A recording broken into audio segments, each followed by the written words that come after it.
Hello जय हिंद साथियों, स्वागत करता हूँ आज के सामान्य ज्ञान के इस नए वीडियो में। आज की इस वीडियो में हम लोग देखेंगे सामान्य ज्ञान के टॉप 40 ऐसे जीके क्वेश्चन जो आप सभी के आने वाले बिहार पुलिस एग्जाम के लिए वेरी मोस्ट इंपॉर्टेंट होने वाले हैं और आप सभी प्रैक्टिस सेट जोर लगाएगा। चलिए क्वेश्चन नंबर 1 की ओर बढ़ेंगे। क्वेश्चन नंबर 1 में पूछा जा रहा है, मगध के किस शासक ने वैशाली के लिच्छवियों को हराने के लिए रथु मुसल और महाशिलकंटक नामक गुप्त और विनाशकारी हथियारों को पहली बार प्रयोग किया था? मगध के किस शासक ने वैशाली के लिच्छवियों को हराने के लिए रथमुसल और महाशिलाकंटक नामक गुप्त और विनाशकारी हथियारों को पहली बार प्रयोग किया था? तो याद रखिएगा, मगध के किस शासक ने जो है वैशाली के लिच्छवियों को हराने के लिए रथमुसल महाशिलकंटक नामक गुप्त और विनाशकारी हथियारों को पहली बार जो है प्रयोग किया था? किसने? तो याद रखिएगा, अजातशत्रु ने। क्वेश्चन नंबर 1 का बी बिल्कुल सही जवाब हो जाएगा, अजातशत्रु। चलिए क्वेश्चन नंबर 2 की ओर बढ़ेंगे। क्वेश्चन नंबर 2 में पूछा रहा है, वर्ष 1912 में कांग्रेस का 27वां अधिवेशन बिहार में पहली बार किस स्थान पर आयोजित किया गया था, जिसकी अध्यक्षता रघुनाथ नरसिंह मुधोलकर ने की थी? वर्ष 1912 में कांग्रेस का 27वां अधिवेशन बिहार में पहली बार किस स्थान पर आयोजित किया गया था, जिसकी अध्यक्षता रघुनाथ नरसिंह मुधोलकर ने की थी? तो याद रखिएगा, बंकीपुर पटना में की थी। वर्ष 1912 में कांग्रेस का 27वां अधिवेशन बिहार में बांकीपुर पटना में पहली बार हुआ था। क्वेश्चन नंबर 2 का ये बिल्कुल सही जवाब हो जाएगा। चलिए क्वेश्चन नंबर 3 की ओर बढ़ेंगे। क्वेश्चन नंबर 3 में पूछा जा रहा है, बिहार के किस प्रसिद्ध क्रांतिकारी को बनारस षड्यंत्र केस 1915 में शामिल होने के कारण काला पानी की सजा देकर सेल्यूलर जेल भेजा गया था? तो याद रखिएगा, बनारस षड्यंत्र 1915 में शामिल होने के कारण काला पानी की सजा देकर सेल्यूलर जेल भेजा गया था। तो याद रखिएगा, सचिंद्र नाथ सन्याल को जो है बनारस षड्यंत्र केस 1915 में जो है शामिल होने के कारण काला पानी की सजा देकर सेल्यूलर जेल भेजा गया था। क्वेश्चन नंबर 3 का सी बिल्कुल सही जवाब हो जाएगा। चलिए क्वेश्चन नंबर 4 की ओर बढ़ेंगे। क्वेश्चन नंबर 4 में पूछा रहा है, प्राचीन काल में अंग साम्राज्य की राजधानी चंपा को चीनी यात्री हेनसोंग ने अपने यात्रा वृत्तांत में किस नाम से संबोधित किया था? तो प्राचीन काल में अंग साम्राज्य की राजधानी चंपा को चीनी यात्री हेनसोंग ने अपने यात्रा वृत्तांत में किस नाम से संबोधित किया था? तो याद रखिएगा, वृत्तांत में जो है किस नाम से संबोधित किया था? तो याद रखिएगा, चेनपो के नाम से जो है संबोधित किया था। क्वेश्चन नंबर 4 का ये बिल्कुल सही जवाब हो जाएगा। चलिए क्वेश्चन नंबर 5 की ओर बढ़ेंगे। क्वेश्चन नंबर 5 में पूछा रहा है, पालकालीन प्रसिद्ध कांस्य मूर्तियाँ ब्रॉन्ज स्टैचूज बनाने वाले कलाकार धीमान और उनके पुत्र बिठपाल बिहार के किस जिले के निवासी माने जाते हैं? पालकालीन प्रसिद्ध कांस्य मूर्तियाँ ब्रॉन्ज स्टैचूज बनाने वाले कलाकार धीमान और उनके पुत्र बिठपाल बिहार के किस जिले के निवासी माने जाते हैं? तो याद रखिएगा, किस जिले के निवासी माने जाते हैं? तो नालंदा जिले के जो है निवासी माने जाते हैं। क्वेश्चन नंबर 5 का भी बिल्कुल सही जवाब हो जाएगा। चलिए क्वेश्चन नंबर 6 की ओर बढ़ेंगे। क्वेश्चन नंबर 6 में पूछा जा रहा है, आधुनिक बिहार के इतिहास में बिहार प्रांतीय सम्मेलन का पहला अधिवेशन वर्ष 1908 में पटना में किसकी अध्यक्षता में संपन्न हुआ था? आधुनिक बिहार के इतिहास में बिहार प्रांतीय सम्मेलन का पहला अधिवेशन वर्ष 1908 में पटना में किसकी अध्यक्षता में संपन्न हुआ था? तो याद रखिएगा, किसकी अध्यक्षता में संपन्न हुआ था? तो याद रखना, सर अली इमाम की अध्यक्षता में जो है संपन्न हुआ था। क्वेश्चन नंबर 6 का सी बिल्कुल सही जवाब हो जाएगा। और कब हुआ था? तो 1908 में जो है 1908 में पटना में किसकी अध्यक्षता में संपन्न हुआ था? सर अली इमाम की अध्यक्षता में संपन्न हुआ था। चलिए क्वेश्चन नंबर 7 की ओर बढ़ेंगे। क्वेश्चन नंबर 7 में पूछा रहा है, दिल्ली सल्तनत के किस शासक ने बिहार के प्रसिद्ध दरभंगा क्षेत्र का नाम बदलकर तुगलपुर रख दिया था और वहां एक मस्जिद का निर्माण कराया था? दिल्ली सल्तनत के किस शासक ने बिहार के प्रसिद्ध दरभंगा क्षेत्र का नाम बदलकर तुगलपुर रख दिया था और वहां एक मस्जिद का निर्माण कराया था? याद रखिएगा, वहाँ एक मंदिर का निर्माण करवाया था मोहम्मद बिन तुगलक जो है दिल्ली सल्तनत के किस शासक ने? तो बिहार के प्रसिद्ध दरभंगा क्षेत्र का नाम बदलकर तुगलकपुर रख दिया था। तो मोहम्मद बिन जो है मोहम्मद बिन जो है दरभंगा का नाम बदल कर जो है तुगलकपुर रख दिया था और वहाँ एक मस्जिद का जो है निर्माण कराया था। क्वेश्चन नंबर 7 का बी बिल्कुल सही जवाब हो जाएगा, मोहम्मद बिन तुगलक। चलिए क्वेश्चन नंबर 8 की ओर बढ़ेंगे। क्वेश्चन नंबर 8 में पूछा रहा है, वर्ष 1931 में गंगा शरण सिंह, रामवृक्ष बेनीपुरी और रामानंद मिश्रा ने मिलकर किस गुप्त संगठन की स्थापना की थी जो बाद में औपचारिक पार्टी बनी?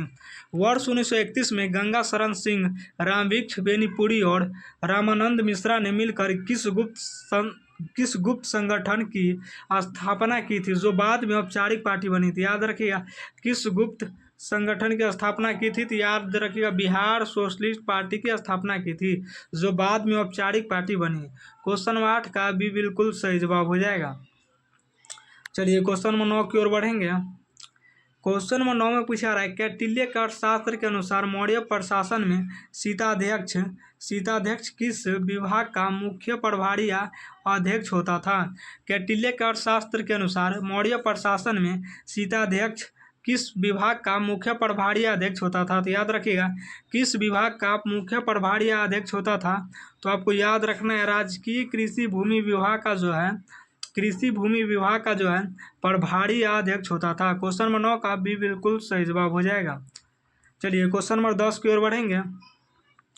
क्वेश्चन नंबर 10 है पूछा रहा है, गुप्त वंश के किस सम्राट ने नालंदा विश्वविद्यालय की स्थापना की नींव रखी थी और महेंद्रदत्त द्वितीय ने की उपाधि धारण की थी? गुप्त वंश के किस सम्राट ने नालंदा विश्वविद्यालय की स्थापना की नींव रखी थी और महेंद्रद्वितीय की उपाधि धारण की थी? याद रखिएगा, महेंद्रद्वितीय की उपाधि धारण की थी किसने? तो याद रखिएगा, कुमारगुप्त प्रथम ने। क्वेश्चन नंबर 10 का भी बिल्कुल सही जवाब हो जाएगा, कुमारगुप्त प्रथम। चलिए क्वेश्चन नंबर 11 की ओर बढ़ेंगे। क्वेश्चन नंबर 11 में पूछा रहा है, भारतीय संविधान के किस अनुच्छेद में यह प्रावधान है कि संसद का कोई भी सदस्य शपथ लिए बिना सदन की कार्यवाही में भाग नहीं ले सकता और वोट नहीं दे सकता? भारतीय संविधान के किस अनुच्छेद में यह प्रावधान है कि सांसद का कोई भी सदस्य शपथ लिए बिना सदन की कार्यवाही में भाग नहीं ले सकता और वोट नहीं दे सकता? तो याद रखिएगा, सदन की कार्यवाही में भाग नहीं ले सकता और वोट नहीं दे सकता। तो याद रखिएगा, अनुच्छेद 99 के तहत जो है सदन की कार्यवाही में भाग नहीं ले सकता और वोट भी नहीं दे सकता। क्वेश्चन नंबर 11 का भी बिल्कुल सही जवाब हो जाएगा। चलिए क्वेश्चन नंबर 12 की ओर बढ़ेंगे। क्वेश्चन नंबर 12 में पूछा रहा है, यदि किसी राज्य विधानसभा के अध्यक्ष स्पीकर को अपने इस्तीफा देना हो तो वह अपना त्यागपत्र किसे सौंपता है? यदि किसी विधानसभा के अध्यक्ष को स्पीकर को अपना इस्तीफा देना हो तो वह अपना त्यागपत्र किसे सौंपता है? तो याद रखिएगा, वह अपना त्यागपत्र जो है किसे सौंपता है? तो विधानसभा के उपाध्यक्ष को सौंपता है। क्वेश्चन नंबर 12 का सी बिल्कुल सही जवाब हो जाएगा। चलिए क्वेश्चन नंबर 13 की ओर बढ़ेंगे। क्वेश्चन नंबर 13 में पूछा रहा है, किसी राज्य में राष्ट्रपति शासन अनुच्छेद 356 की घोषणा को जारी रखने के लिए संसद के दोनों सदनों द्वारा कितने समय के भीतर साधारण बहुमत से मंजूरी मिलना अनिवार्य होता है? तो याद रखिए, दोनों सदनों द्वारा कितने समय के भीतर साधारण बहुमत से मंजूरी मिलना अनिवार्य होता है? तो याद रखिएगा, 2 महीने के भीतर जो है साधारण बहुमत से मंजूरी मिलना अनिवार्य होता है। क्वेश्चन नंबर 13 का भी बिल्कुल सही जवाब हो जाएगा। चलिए क्वेश्चन नंबर 14 की ओर बढ़ेंगे। क्वेश्चन नंबर 14 में पूछा रहा है, भारतीय संविधान की प्रस्तावना प्रीम्बल में वर्णित न्याय के आदर्शों को किस देश के संविधान या क्रांति से लिया गया है? भारतीय संविधान की प्रस्तावना प्रीम्बल में वर्णित न्याय के आदर्शों को किस देश के संविधान या क्रांति से लिया गया है? तो याद रखिएगा, किस देश के संविधान या क्रांति से लिया गया है? तो याद रखिएगा आप सभी, रूसी क्रांति से लिया गया है। क्वेश्चन नंबर 14 का भी बिल्कुल सही जवाब हो जाएगा, रूसी क्रांति। चलिए क्वेश्चन नंबर 15 की ओर बढ़ेंगे। क्वेश्चन नंबर 15 में पूछा रहा है, भारत के सर्वोच्च न्यायालय सुप्रीम कोर्ट के अधिकार क्षेत्र को बढ़ाने या विस्तारित करने की शक्ति पूरी तरह से किसमें निहित है? भारत के सर्वोच्च न्यायालय सुप्रीम कोर्ट के अधिकार क्षेत्र को बढ़ाने या विस्तारित करने की शक्ति पूरी तरह से किसमें निहित है? तो याद रखिएगा, बढ़ाने या विस्तारित करने की शक्ति पूरी तरह से किसमें निहित है? तो याद रखिएगा आप सभी, भारत की संसद में जो है निहित है। क्वेश्चन नंबर 15 का भी बिल्कुल सही जवाब हो जाएगा, भारत की संसद में निहित है। चलिए क्वेश्चन नंबर 16 की ओर बढ़ेंगे। क्वेश्चन नंबर 16 में पूछा रहा है, वर्ष 1977 में पंचायती राज व्यवस्था की समीक्षा करने के लिए गठित किस समिति ने त्रिस्तरीय व्यवस्था के स्थान पर द्विस्तरीय 2 टायर पंचायती मॉडल की सिफारिश की थी? क्वेश्चन नंबर 16 में पूछा रहा है, वर्ष 1977 में पंचायती राज व्यवस्था की समीक्षा करने के लिए गठित किस समिति ने त्रिस्तरीय व्यवस्था के स्थान पर द्विस्तरीय 2 टायर पंचायती मॉडल की सिफारिश की थी? याद रखिएगा, 2 टायर पंचायती मॉडल की सिफारिश किसने की थी? तो याद रखिएगा, बलवंत राय में किसने की थी? तो अशोक मेहता समिति ने की थी, अशोक मेहता समिति। याद रखिएगा, वर्ष 1977 में पंचायती राज व्यवस्था की समीक्षा करने के लिए गठित की समिति ने त्रिस्तरीय व्यवस्था के स्थान पर द्विस्तरीय 2 टायर पंचायती मॉडल की सिफारिश की थी। तो याद रखिएगा, पंचायती मॉडल की सिफारिश की थी किसने? तो अशोक मेहता समिति ने की थी। क्वेश्चन नंबर 16 का भी बिल्कुल सही जवाब हो जाएगा। याद रखिएगा, 2 टायर पंचायती मॉडल की सिफारिश की थी अशोक मेहता समिति। चलिए क्वेश्चन नंबर 17 की ओर बढ़ेंगे। क्वेश्चन नंबर 17 में पूछा रहा है, भारतीय संविधान का कौन सा अनुच्छेद यह सुनिश्चित करता है कि पुरुष और महिला दोनों को समान कार्य के लिए समान वेतन, equal pay for equal work मिलना चाहिए? भारतीय संविधान का कौन सा अनुच्छेद यह सुनिश्चित करता है कि पुरुष और महिला दोनों को समान कार्य के लिए समान वेतन, equal pay for equal work मिलना चाहिए? तो याद रखिएगा, इक्वल पे और इक्वल वर्क मिलना चाहिए अनुच्छेद 39 के तहत। क्वेश्चन नंबर 17 का ये बिल्कुल सही जवाब हो जाएगा। चलिए क्वेश्चन नंबर 18 की ओर बढ़ेंगे। क्वेश्चन नंबर 18 में पूछा रहा है, भारतीय संसद में शून्यकाल 0 आवर की अधिकतम समय सीमा वैधानिक रूप से कितनी निर्धारित की गई है? भारतीय संसद में शून्यकाल 0 आवर की अधिकतम समय सीमा वैधानिक रूप से कितना निर्धारित की गई है?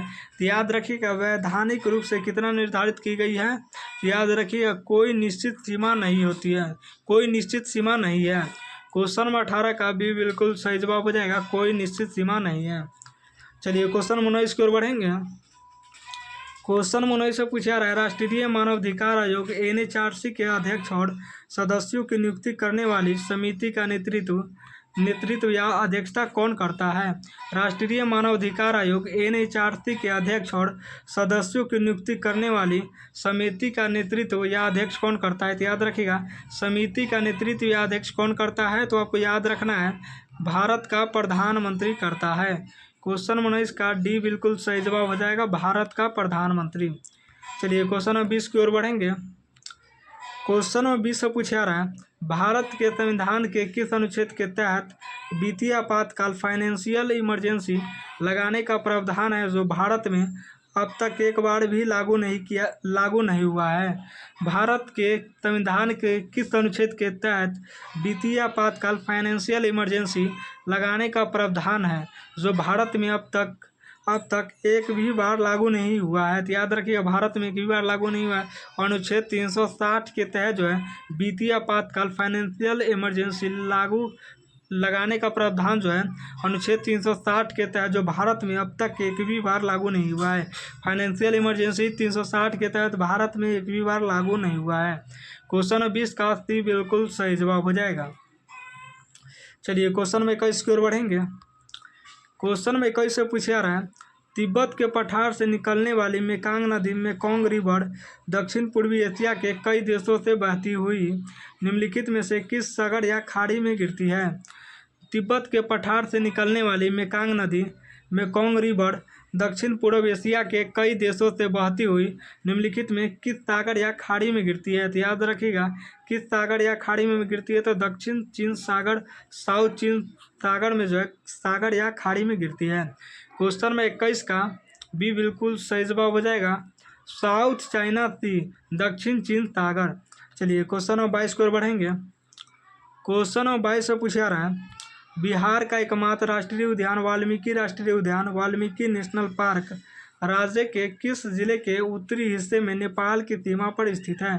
तो बिहार का एकमात्र राष्ट्रीय उद्यान वाल्मीकि राष्ट्रीय उद्यान राज्य के किस जिले के उत्तरी हिस्से नेपाल के सीमा पर स्थित है? तो याद रखिएगा, किस जिले के उत्तरी हिस्से उत्तरी हिस्से में नेपाल की सीमा पर स्थित है। तो याद रखिएगा पश्चिमी चंपारण के जो है उत्तरी हिस्से में नेपाल की सीमा पर स्थित है। क्वेश्चन नंबर 22 का भी बिल्कुल सही जवाब हो जाएगा। चलिए क्वेश्चन नंबर 23 की ओर बढ़ेंगे। क्वेश्चन नंबर 23 से पूछा जा रहा है, भारत और श्रीलंका को अलग करने वाली पाक जलमड्रू माध्य पाल्क स्ट्रेट को ठीक दक्षिण में कौन सी प्रसिद्ध खाड़ी स्थित है। तो भारत और श्रीलंका को अलग करने वाली पाक जलमड्रू माध्य पाल्क स्ट्रेट को ठीक दक्षिण में कौन सी प्रसिद्ध खाड़ी स्थित है। तो याद रखिएगा कौन सी प्रसिद्ध खाड़ी स्थित है, तो मन्नार की खाड़ी स्थित है।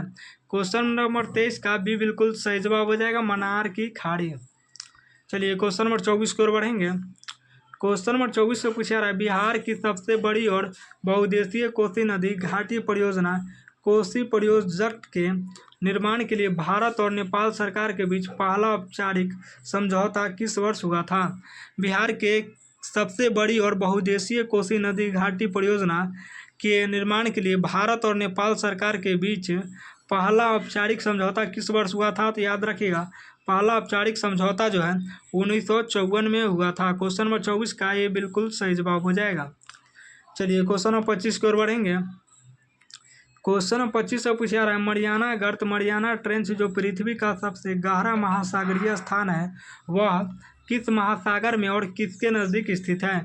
मरियाना गर्त मरियाना ट्रेंच जो पृथ्वी का सबसे गहरा महासागरीय स्थान है वह किस महासागर में और किसके नज़दीक स्थित है। तो याद रखिएगा किस महासागर और किसके नज़दीक स्थित है। तो याद रखना है आप सभी को पश्चिमी प्रशांत महासागर में पश्चिमी प्रशांत महासागर के नज़दीक स्थित है। क्वेश्चन नंबर 25 का भी बिल्कुल सही जवाब हो जाएगा, किस जो पृथ्वी का सबसे महासागरीय स्थान है वह किस महासागर में और किसके नज़दीक स्थित है। तो पश्चिमी प्रशांत महासागर जो है पश्चिमी प्रशांत महासागर के नज़दीक स्थित है। चलिए क्वेश्चन नंबर 26 की ओर बढ़ेंगे। क्वेश्चन नंबर 26 में पूछा रहा है, भारत के किस राज्य में प्रसिद्ध सिमलीपाल राष्ट्रीय उद्यान और बाघ अभयारण्य स्थित है जो अपने लाल रेशमी कपास के पेड़ों के लिए जाना जाता है। भारत के किस राज्य में सिमलीपाल राष्ट्रीय उद्यान और बाघ अभयारण्य स्थित है जो अपने लाल रेशमी कपास के पेड़ों के लिए जाना जाता है। तो याद रखिए लाल रेशमी कपास के पेड़ों के लिए जाना जाता है, तो याद रखिएगा उड़ीसा। क्वेश्चन नंबर 26 का भी बिल्कुल सही जवाब हो जाएगा, उड़ीसा जो है लाल रेशमी कपास के पेड़ों के लिए जाना जाता है। चलिए क्वेश्चन नंबर 27 की ओर बढ़ेंगे। क्वेश्चन नंबर 27 से पूछा रहा है, बिहार के मैदानी भागों में बहने वाली किस नदी को इसके अत्यधिक मार्ग बदलने और अचानक आने वाली भयानक बाढ़ के कारण बिहार का शोक कहा जाता है। तो याद रखिएगा बिहार का शोक जो है कोसी नदी को कहा जाता है। ये अपने मार्ग बदलने और भयानक बाढ़ के कारण जो है इसे बिहार का शोक कहा जाता है, कोसी नदी को। क्वेश्चन नंबर 27 का बिल्कुल सही जवाब हो जाएगा। चलिए क्वेश्चन नंबर 28 की ओर बढ़ेंगे। क्वेश्चन नंबर 28 से पूछा रहा है, भूमध्य रेखा इक्वेटर को 2 बार पार करने वाली या 2 बार काटने वाली विश्व की एकमात्र नदी कौन सी है। भूमध्य रेखा इक्वेटर को 2 बार पार करने वाली या 2 बार काटने वाली विश्व की एकमात्र नदी कौन सी है। तो याद रखिएगा कौन सी नदी है, तो कांगो नदी जायरे है। कांगो नदी जायरे जो है भूमध्य रेखा को 2 बार पार करने वाली और 2 बार काटने वाली विश्व की जो है एकमात्र नदी है कांगो नदी। क्वेश्चन नंबर 28 का भी बिल्कुल सही जवाब हो जाएगा। चलिए क्वेश्चन नंबर 29 की ओर बढ़ेंगे। क्वेश्चन नंबर 29 से पूछा रहा है, मानव कान के अंदर पाई जाने वाली स्टेपिज शरीर की सबसे छोटी हड्डी है यह कान के किस विशेष हिस्से में स्थित होती है। मानव कान के अंदर पाई जाने वाली स्टेपिज शरीर की सबसे छोटी हड्डी है, यह कान के किस विशेष हिस्से में स्थित है। तो याद रखिएगा यह कान के किस विशेष हिस्से में स्थित है, तो आपको याद रखना है मध्य कान मिडिल ईयर में स्थित है। क्वेश्चन नंबर 29 का भी बिल्कुल सही जवाब हो जाएगा। चलिए क्वेश्चन नंबर 30 की ओर बढ़ेंगे।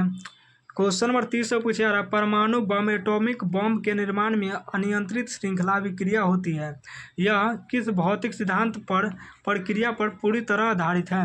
परमाणु बम एटॉमिक बम के निर्माण में अनियंत्रित श्रृंखला अभिक्रिया होती है। यह किस भौतिक सिद्धांत या प्रक्रिया का पर पूरी तरह आधारित है? तो याद रखिएगा किस भौतिक सिद्धांत या प्रक्रिया पर पूरी तरह आधारित है? तो नाभिकीय विखंडन न्यूक्लियर फिजन जो है भौतिक सिद्धांत या प्रक्रिया पर जो है पूरी तरह आधारित है। क्वेश्चन नंबर 30 का भी बिल्कुल सही जवाब हो जाएगा नाभिकीय विखंडन न्यूक्लियर फिजन। चलिए क्वेश्चन नंबर 31 की ओर बढ़ेंगे। क्वेश्चन नंबर 31 से पूछा रहा है मानव शरीर में ग्लूकोज की मात्रा नियंत्रित करने वाला इंसुलिन हार्मोन अग्नाशय पैनक्रीज की किन विशिष्ट कोशिकाओं द्वारा स्रावित होता है? मानव शरीर में ग्लूकोज की मात्रा नियंत्रित करने वाला इंसुलिन हार्मोन अग्नाशय पैनक्रीज की किन विशिष्ट कोशिकाओं द्वारा स्रावित होता है? तो याद रखिएगा किन विशिष्ट कोशिकाओं द्वारा स्रावित होता है? तो याद रखिएगा बीटा कोशिकाएं बीटा सेल्स द्वारा स्रावित होता है। क्वेश्चन नंबर 31 का बिल्कुल सही जवाब हो जाएगा। चलिए क्वेश्चन नंबर 32 की ओर बढ़ेंगे। क्वेश्चन नंबर 32 से पूछा रहा है तारों का टिमटिमाना ट्विंकिंग ऑफ स्टार्स रात के समय आकाश में सुंदर दिखाई देता है। यह प्रकाश की किस घटना के कारण होता है? तो याद रखिएगा तारों का टिमटिमाना रात के समय आकाश में सुंदर दिखाई देता है। यह प्रकाश की किस घटना के कारण होता है? तो याद रखिएगा प्रकाश का वायुमंडलीय अपवर्तन रिफ्लेक्शन के कारण होता है, रिफ्रैक्शन के कारण होता है। क्वेश्चन नंबर 32 का भी बिल्कुल सही जवाब हो जाएगा। चलिए क्वेश्चन नंबर 33 की ओर बढ़ेंगे। क्वेश्चन नंबर 33 से पूछा रहा है लाफिंग गैस हंसाने वाली गैस का उपयोग दंत चिकित्सा में हल्के एनास्थीसिया के रूप में भी होता है। इसका सही रासायनिक नाम क्या है? तो लाफिंग गैस हंसाने वाली गैस का उपयोग दंत चिकित्सा में हल्के एनेस्थीसिया के रूप में भी होता है। इसका सही रासायनिक नाम क्या है? तो लाफिंग गैस का सही रासायनिक नाम है नाइट्रस ऑक्साइड N2O है। क्वेश्चन नंबर 33 का भी बिल्कुल सही जवाब हो जाएगा। चलिए क्वेश्चन नंबर 34 की ओर बढ़ेंगे। क्वेश्चन नंबर 34 से पूछा रहा वनस्पति विज्ञान बोटैनी में किस वर्ग के पौधों को पादप जगत का उभयचर एम्बीफ्लियंस ऑफ प्लांट किंगडम कहा जाता है क्योंकि इन्हें प्रजनन के लिए जल की आवश्यकता होती है? वनस्पति विज्ञान बोटैनी में किस वर्ग के पौधों को पादप जगत का उभयचर एम्फीविनियस ऑफ प्लांट किंगडम कहा जाता है क्योंकि इन्हें प्रजनन के लिए जल की आवश्यकता होती है? याद रखिएगा इन्हें प्रजनन के लिए जल की आवश्यकता होती है। तो याद रखिएगा ब्रायोफाइटा को। क्वेश्चन नंबर 34 का ये बिल्कुल सही जवाब हो जाएगा ब्रायोफाइटा। चलिए क्वेश्चन नंबर 35 की ओर बढ़ेंगे। क्वेश्चन नंबर 35 से पूछा रहा है कपड़ों से जंग आयरन रस्ट के जिद्दी दाग हटाने के लिए निम्नलिखित में से किस कार्बनिक अम्ल ऑर्गेनिक एसिड का मुख्य रूप से प्रयोग किया जाता है? तो याद रखिएगा कपड़ों से जंग हटाने के लिए किस कार्बनिक अम्ल ऑर्गेनिक एसिड का मुख्य रूप से प्रयोग किया जाता है? तो याद रखिएगा ऑक्जेलिक अम्ल का उपयोग किया जाता है कपड़ों से जंग को हटाने के लिए। याद रखिएगा ऑक्जेलिक अम्ल ऑक्जेलिक एसिड।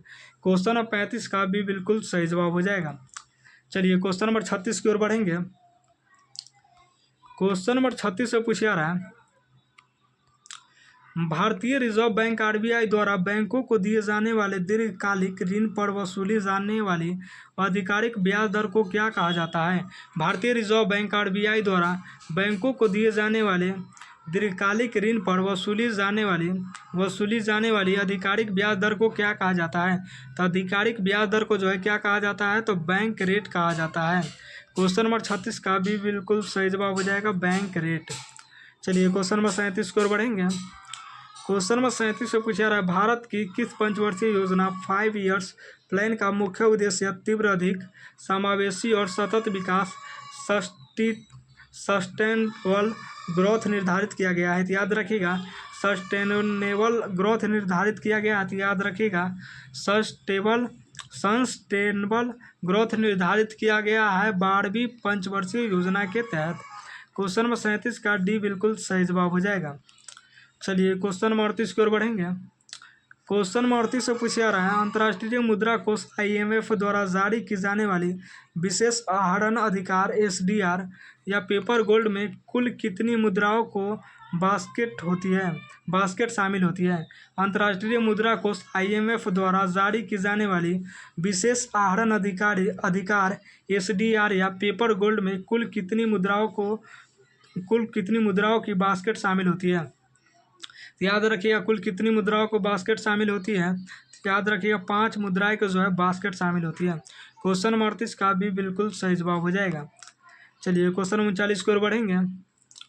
क्वेश्चन नंबर 39 से पूछा जा रहा है, बिहार के किस जिले में देश का पहला राष्ट्रीय गैंडा प्रजनन एवं संरक्षण केंद्र national रहीनो breeding centre Sanjay Gandhi जैविक उद्यान के भीतर स्थापित किया गया है? बिहार के किस जिले में देश का पहला राष्ट्रीय गैंडा प्रजनन एवं संरक्षण केंद्र national रहीनो breeding centre Sanjay Gandhi जैविक उद्यान के भीतर स्थापित किया गया है? तो याद रखिएगा, संजय गांधी जैविक उद्यान के भीतर स्थापित किया गया है, तो याद रखिएगा पटना में। क्वेश्चन नंबर 39 का भी बिल्कुल सही जवाब हो जाएगा पटना। चलिए क्वेश्चन नंबर 40 की ओर बढ़ेंगे। क्वेश्चन नंबर 40 से पूछा रहा है, बिहार का कौन सा जिला अपने सूजनी कढ़ाई कला, सूजनी एम्ब्रॉयडरी आर्ट और हस्तशिल्प के लिए विश्व प्रसिद्ध है, जिसे जीआई टैग भी मिल चुका है? बिहार का कौन सा जिला अपने सूजनी कढ़ाई कला और हस्तशिल्प के लिए विश्व प्रसिद्ध है, जिसे जीआई टैग मिला है? तो याद रखिएगा, विश्व प्रसिद्ध है जिसे जीआई टैग मिला है तो मुजफ्फरपुर। बिहार का कौन सा जिला अपनी सूजनी कढ़ाई और हस्तशिल्प के लिए विश्व प्रसिद्ध है? तो मुजफ्फरपुर जो है सूजनी कढ़ाई कला और हस्तशिल्प के लिए विश्व प्रसिद्ध है, जिससे जीआई टैग भी मिला है। क्वेश्चन नंबर 40 का ये बिल्कुल सही जवाब हो जाएगा। और 40 में से आप सभी का कितना सही हुआ कमेंट जरूर कीजिएगा।